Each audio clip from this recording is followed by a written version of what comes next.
Porque o diabo tem muitas situações que ele não vai possuir porque ele não tem interesse em ser descoberto. Já tá ganho? Tem situações que o diabo ele não quer ser descoberto. No dia que eu fiquei possessa de demônio, ele não me manifestou em mim do jeito que ele manifestava em outras pessoas. Porque ele não queria que eu percebesse que ele estava me possuindo. Agora, para criar uma polêmica, já que a senhora falou algumas vezes do diabo, eu até já falei sobre isso várias vezes, tem corte meu aí falando da parte lógica em relação à história de Cristo. Eu brinco assim, apesar de eu não ter uma igreja, eu concordo em tudo com Cristo. Né? Eu concordo em tudo com Cristo. Só que eu falo, não sei porquê, eu já pensei muito sobre isso. Eu vejo muita gente falando que Deus falou com ele. E eu falo, pô, por que Deus não fala comigo? Né? Nunca falou comigo. Até eu falo assim, eu acho que eu devo estar indo bem. Eu acho que Deus fala assim, eu não preciso falar com ele que ele tá indo bem. Eu penso assim. Só que assim, como eu acho que eu estou no caminho certo, eu pelo menos, como eu falei, eu concordo com Cristo e eu tô no caminho certo, eu não tenho nenhum medo do diabo me possuir. Eu não tenho medo, zero meu medo do diabo.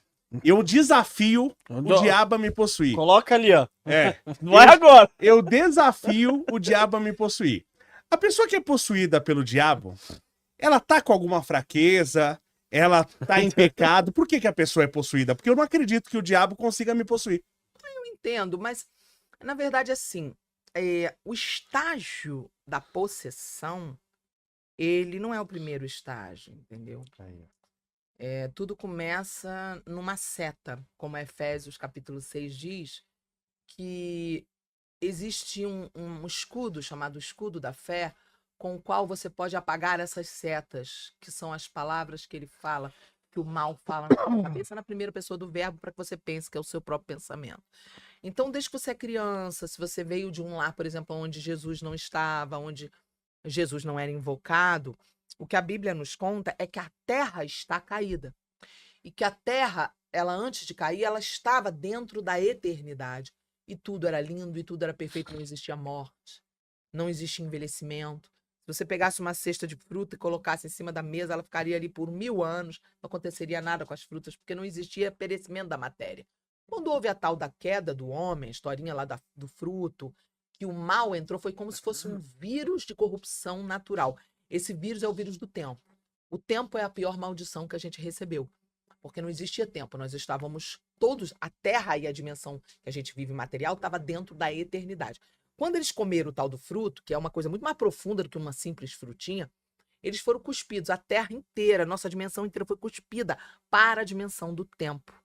E saímos da eternidade. A partir daí, nós estamos numa dimensão onde o diabo é o chefe da dimensão, pois ele foi banido para esse lugar, é o lugar ruim. Nós caímos com ele nesse lugar ruim.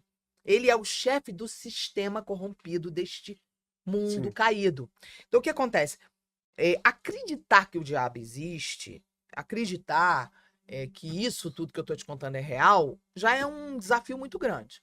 Você, para acreditar nisso, você tem que ter uma experiência. Porque eu posso te contar isso aqui e é como se fosse um storytelling, uma historinha que eu estou te contando. Só que, por que eu acredito? Porque eu tive uma experiência onde Jesus falou comigo, me chamou pelo meu nome, e eu ouvi ele me dizer as coisas. Eu tive essa experiência pessoal com Cristo. E essa experiência pessoal com Cristo, ela não pode ser comprada. Ele diz, buscar-me-eis e me encontrareis quando me buscardes de todo o coração. Ou seja, não adianta dizer, Deus não fala comigo. Ele não tem esse complexo, ele não precisa provar nada para ninguém, ele não precisa falar com ninguém, ele é Deus. É a gente que precisa dele. Ele é o Senhor, Senhor quer dizer dono, nós somos os servos. Ele manda, nós obedecemos. No mundo, no sistema corrompido que nós vivemos desse mundo, no sistema que nós estamos hoje do mundo, a gente tem um sistema de crenças na Terra que eu chamo de humanismo. Eu e a teologia. A teologia chama de humanismo. E o que é o humanismo? É o humano no centro. Então, tudo existe para o ser humano. O ser humano é o centro de tudo. Aí você vai ouvir desdobramentos dessa crença. Uma frase super comum. O importante é ser feliz. Não é verdade. Sim. Não é verdade. O que Deus diz é buscar primeiro o reino e a justiça, e todas as outras coisas te serão acrescentadas, até a felicidade. Se eu buscar primeiro a felicidade, eu não vou ter nada do que eu preciso e nem a felicidade. Entendeu? Sim. Então, assim, Toda essa história tem a ver com a sua experiência com Cristo. Você entender que o mundo está caído, que o diabo habita, tem direito de andar por aqui, faz com que você entenda que viver nessa dimensão é estar vulnerável. E a única coisa capaz de proteger a gente contra o mal, contra o diabo, é ter Cristo vivo em nós. Como ter Cristo vivo, né? É a santificação, é o processo de santificação. Porque Cristo é santo, Deus é santo, ele era um com Deus. Então, diz a Bíblia em Apocalipse que os anjos em volta do trono dizem agora, 24 horas por dia, eternamente, santo, santo, santo é o Senhor. Essa é a principal característica da personalidade de Deus, ele é santo. E o que é santidade? Pureza. Não tem nele nem sujeira, nem maldade, ele é perfeito, bom, puramente bom. No dia que Jesus apareceu para mim, em outubro de 97, eu estava no meu quarto, Jesus entrou no meu quarto em pessoa. E eu pensei que eu ia morrer. Eu caí no chão, eu fiquei em posição fetal por 4 horas, chorando, urrando, depois dele sair do quarto. Ele entrou no meu quarto, se aproximou de mim, eu fechei o olho e falei, eu vou morrer, se eu ver, eu vou morrer. Bastava eu sentir a presença e ouvir a voz dele. Já era o suficiente para me consumir. Ele parou numa distância, mais ou menos, vou te dar aqui, uns 2,5 metros. Quando ele parou nessa distância, eu sentia que se ele desse mais um passo, eu seria consumida. Mas não era fogo. É como chegar perto de uma fogueira. Você vai chegar perto de uma fogueira. Tem um momento que você não consegue mais se aproximar. Você ainda está longe do fogo, mas já está queimando. Mas você não está com a mão no fogo, mas já está queimando. Por quê? Porque a intensidade eletromagnética ali, a aura daquele fogo, é uma coisa que ultrapassa o limite do fogo. E a presença de Jesus era como se fosse chegar perto de uma fogueira. Só que em vez de ser fogo, era amor na essência. E amor na essência era uma coisa que eu achei que eu já tinha sentido. Eu nunca tinha sentido o que eu senti naquele dia. Era um amor que me consumia o meu ser. A presença dele foi se aproximando de mim e cada passo que ele dava e cada palavra que ele dizia, eu enxergava o quão miserável eu era, o quão estragada a minha vida estava, o quão pecador eu era, o quão errada eu estava. Porque cada passo que ele dava, a pureza, a santidade, o amor, em essência, era tão puro e tão perfeito que contrastava com toda a sujeira que estava na minha vida. Eu tive uma experiência de conversão imediata e arrependimento profundo de viver a vida errada que eu vivi, mesmo sem entender, nunca tinha lido a Bíblia. Eu me converti instantaneamente. A partir daí eu comecei a querer entender mais. A partir daí eu fui entender também sobre o diabo. A partir daí é que eu fui estudar. Mas a primeira coisa, você tem que ter uma experiência com Cristo. Mas por que o diabo consegue entrar em algumas pessoas? Qual é o problema dessas pessoas? Vou chegar lá. Na verdade, é muito mais complexo do que você imagina. Como o mundo está caído, a terra está suscetível a ele. O diabo ele tem direito. Onde a gente vê isso na Bíblia? Em Mateus capítulo 4. Jesus é levado para o deserto para ser tentado pelo diabo. Ou seja, Jesus não é levado para passear. Ele é levado com o objetivo de ser tentado. Sim. Esse era o propósito. Qual o propósito? Ser tentado. Mas então, o diabo não tinha poder sobre Jesus, a não ser tentar convencê-lo. A não ser que ele desse. Que Jesus isso desse. Que eu acredito. Mas aí é que tá. Por que o diabo tinha que tentar Jesus? Porque Jesus, ele veio para fazer algo pela humanidade que o primeiro Adão não conseguiu. O primeiro Adão perdeu a eternidade. Sim. O primeiro Adão perdeu a eternidade porque ele desobedeceu a Deus. Aí tem a historinha da mulher, que a mulher comeu e ofereceu. Ele poderia ter dito, não vou comer. Deus, corre aqui, a mulher que o Senhor me deu, comeu e eu não quero comer. E Deus poderia dar um sono profundo nele, um sono profundo nela, desintegrar ela, apagar ela da memória dele. Para Deus era assim fazer isso. Refazer uma mulher nova sem defeito de fábrica para ele. Porém, ele escolheu. Qual foi a escolha? Porque Deus não quer robô. Ele quer que a gente escolha. Ele dá o livre-arbítrio porque ele quer que a gente escolha. Que essa palavra livre-arbítrio, ela é uma palavra muito contraditória na teologia. Porque muitos teólogos não acreditam que exista livre-arbítrio. E quando eu falo de livre-arbítrio, eu estou me referindo, deixa eu deixar bem claro isso aqui para os teólogos de plantão. Eu estou me referindo ao direito de escolha. Okay? Que Deus dá. Então Adão teve o direito de escolha. Existem cientistas também que não acreditam no livre-arbítrio. Pois é. Então Deus deu a gente o direito de escolher. Adão escolheu. Entre Deus e a mulher, eu fiquei com a mulher. Ou com a mulher. Jesus é chamado também como o último Adão. Por quê? Tudo que o primeiro Adão perdeu, Jesus recuperou.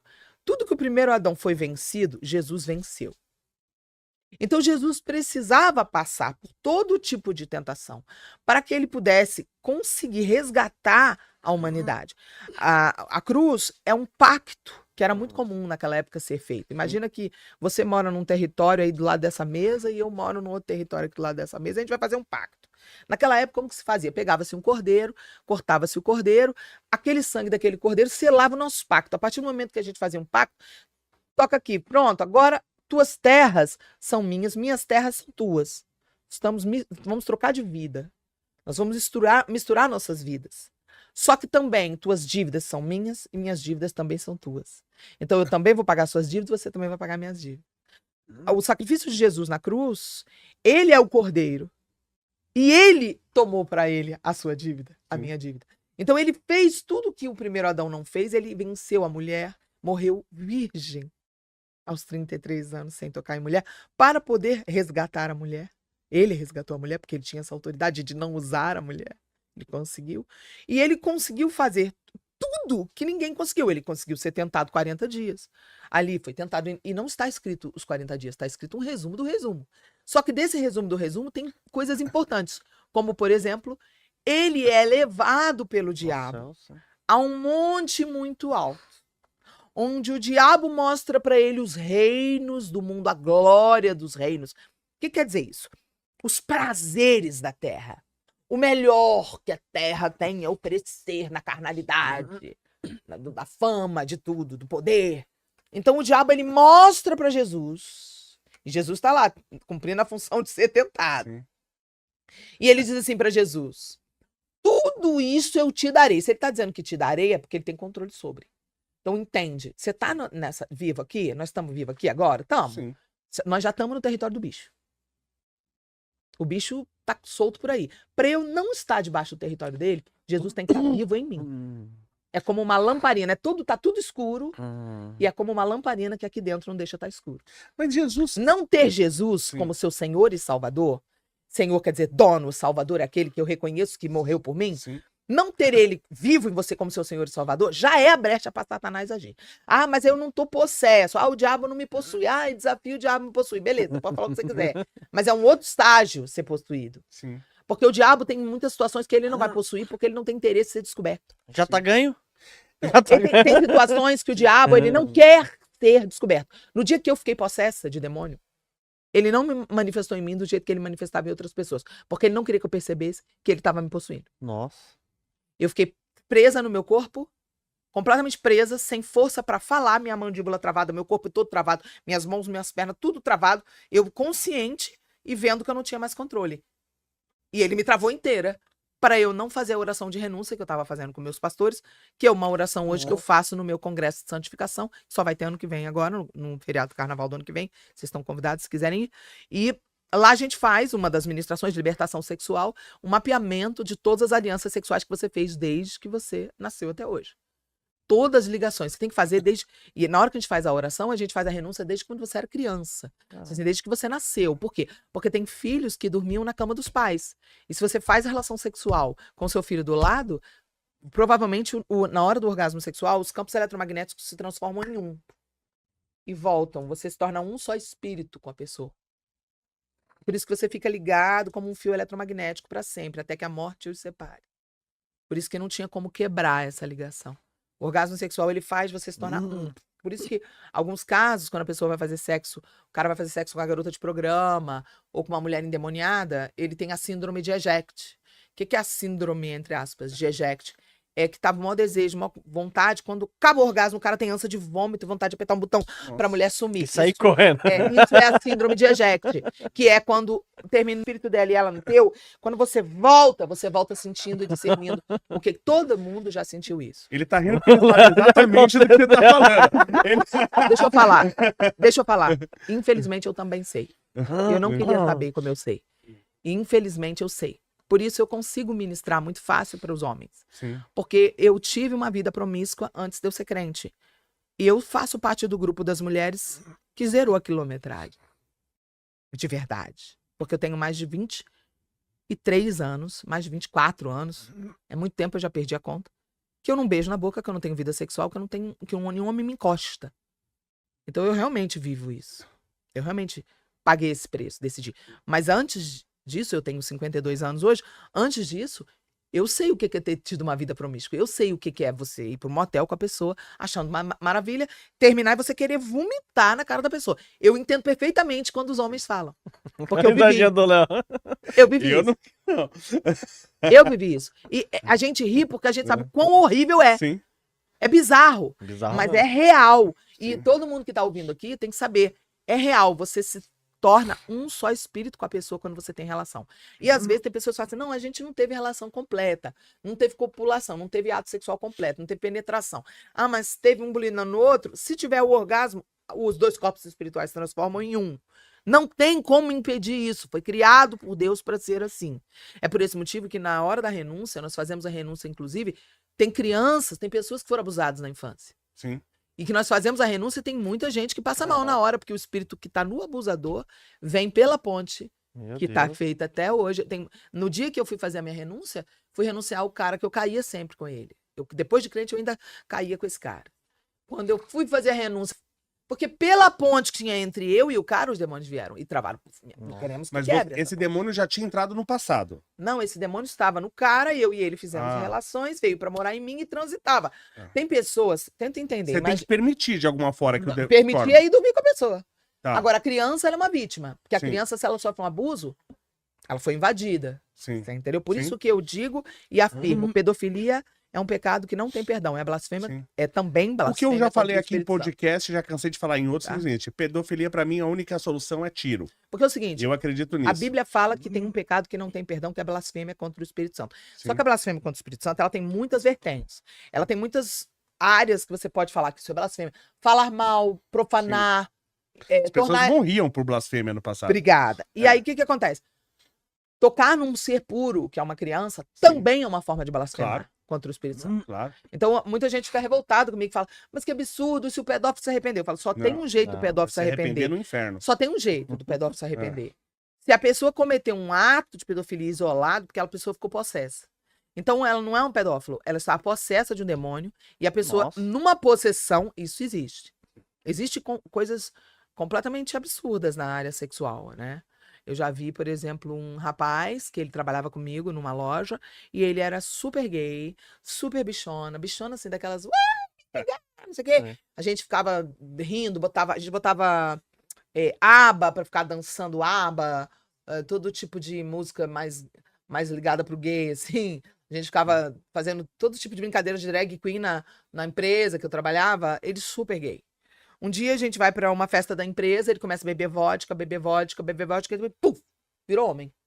Incorporou um homem, virou homem. Macho. E virou homem, e uma menina da outra filial, que não sabia que ele era super gay, começou a dançar com ele na pista. E ele virou um macho, completamente másculo. Pegou ela pela cintura igual homem. Porque você sabe que tá dançando com um gay ou com um homem, pela forma como o cara... Quanto tempo o cara demora pra pegar na cintura da mulher. Isso é de praxe numa balada. O cara tá dançando com a mulher na balada. Se você estiver olhando, quanto tempo o cara levar pra pegar na cintura da mulher e trazer ela pra perto, é o instinto masculino. Ele dança, ele se esfrega, mas ele não puxa. Ele não puxa, porque não é do instinto. Entendeu? Então, ele pegou ela aqui pela cintura e já trouxe ela. Eu e mais 3 colegas da empresa que trabalhávamos com ele, sentamos, pegamos um snack aqui, ó. Pipoquinha. E falamos, Não, vamos não, sentar, não. porque essa cena nós nunca vimos na vida. E eu não era crente, né? Eu era do mundo nessa época. Então, quando nós vimos aquela cena, ficamos escandalizadas, porque o que aconteceu com o fulano? O que aconteceu com o fulano? Bom, no dia seguinte, ele logicamente ressaca, porque ele teve um coma alcoólico. E ficou com a menina, beijou chupão na menina, no meio da pista, se agarrou com a menina. Foi uma cena de filme.